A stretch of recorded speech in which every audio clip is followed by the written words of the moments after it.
वाईच थोडं द्वाईच्या तिसऱ्या भागात तुमच्या सर्वांचं खूप स्वागत. वाईच थोडं द्वाईच अर्थात जर्मनच्या गमती जमती.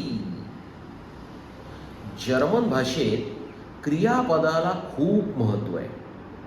जर्मनमध्ये हे क्रियापद कर्त्यानुसार चालतं. मी करता असेल तर क्रियापदाचं रूप बदलतं आणि तू करता असेल तर काही अक्षर बदलतात. आणि अजून एक मजा म्हणजे क्रियापद हे वाक्यात कर्त्यानंतर लिहिलं जातं, म्हणजे दुसऱ्या स्थानावर. काही अपवाद वगळता. काही अपवाद वगळता म्हणजे जर्मन भाषेतली काही वाक्य जर मराठीत जशीच्या तशी भाषांतरित केली तर ती साधारण अशी होती. मी खातो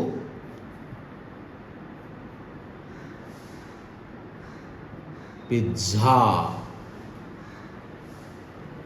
पिझ्झा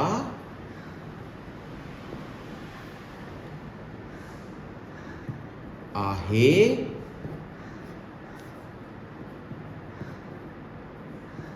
शिळा. मी ठेवून दिला.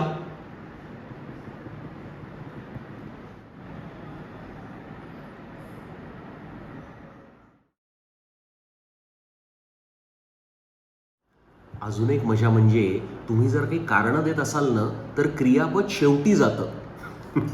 म्हणजे बघा, कारण देताना क्रिया शेवटी जाते.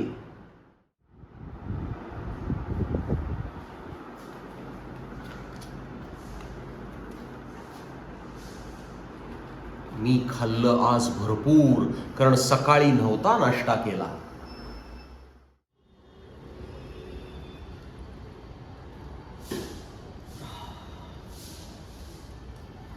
यात पुढे काही लिहिलं तर कदाचित त्याची एक गझल होऊ शकेल, नाही हो ना? म्हणजे सरळ सरळ यमक जुळवून मराठी साध्या वाक्यांची तुम्ही एक कविताच करू शकता किंवा कारणं देऊन गझल लिहू शकता.